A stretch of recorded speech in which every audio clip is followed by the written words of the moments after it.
The May edition of the 25 has just landed on AFL.com.au. Every month, our team of reporters rank the top 25 players in the game as it stands right now. Damian, Barrett, there has been some changes to the May edition, and Marcus Bontempelli is one who has moved up.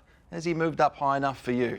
Not for me, Gabbo, because as you can see on this list, he has moved up to number 2. He's only played the 3 matches this year, having missed the first 5 with injury, but I don't know why he's not number 1 anyway. I'm not knocking the man who is there because he's got his own form, which is unbelievable at the moment. But it has been great to see this guy back in the system in the past 3 weeks. And just to remind maybe you, Gabbo, who had him a bit lower than I would have had him anyway, just that he is still the best in the game, in my eyes, Gabbo. Look, the leadership that he's got and the way he's playing, and to have not missed a beat with what was a pretty serious calf injury back, I still got him number 1 on my list. Zach Butters is the big mover in the top 10. He missed the first 3 weeks of the season with a pre-season knee injury, but hasn't his month been massive? I mean, there's a reason why so many Victorian clubs are trying to lure him home right now, don't Yeah, and that's the story that will be unfolding throughout the rest of 2025, contracted for next year, but more importantly for Port, having got himself back into the game in round 4 and then helped, I won't say single-handedly, Gabbo, but certainly led the way in the 3 consecutive wins they had before round 8. Yeah, I think he's got a deserving spot there at number 5. Let's go to number 10 because Max Gawn and his last 3 months, 3 games have been sensational. This is a guy that became a 7-time All-Australian last year, Damo. Right now, is he the best ruckman in the game again? Oh, clearly, yeah. And I would argue, Gabbo, that trio of matches, rounds 6, 7 and 8, have been as good as any stage of his already illustrious 7-time All-Australian career.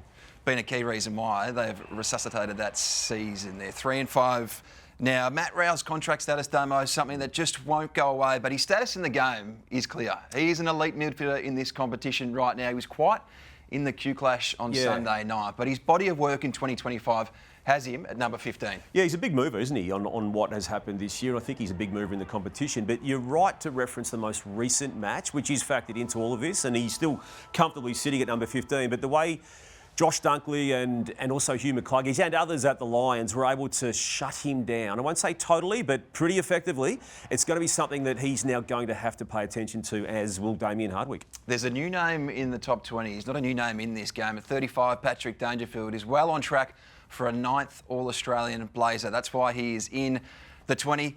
Bailey Smith, Damo, is a name. He's clearly one of the recruits of the year. He's always in the action. Look at the theatre around Bailey Smith right now. But he is rising, and he's risen up to number 21. He's a new name. Gabbo, he's deserving of this spot. In fact, you could even have him a bit higher than the 21. I agree. But the fact he's played 7 of the 8 games the Cats have played and has been either best or second best on ground in big wins, including the one most recently on the weekend. I've loved what he's done, and I love the fanfare that he's bringing to the game as well.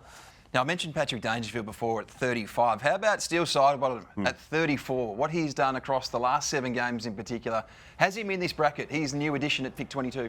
I think he has to go in, doesn't he? Yeah, I mean, you have embraced, as we all have, this older brigade at Collingwood, and obviously there's a bigger name than Pendlebury. Bigger name than Sidebottom, that's Pendlebury, but I feel his impact in these matches, Gabbo, is deserving of having a spot in the 25. Now, Errol Goulden featured at number 11 in March. He drifted a bit in April. He's not in the 25 in the May edition. No Will Day. Yeah. Sam Darcy's still in.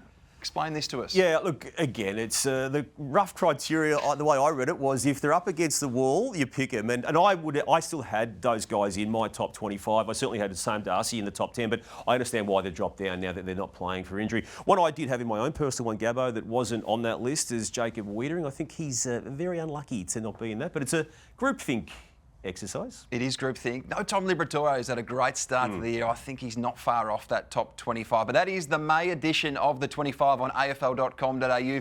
Agree or disagree? Join us on socials and at AFL.com.au. We'll see you again next month.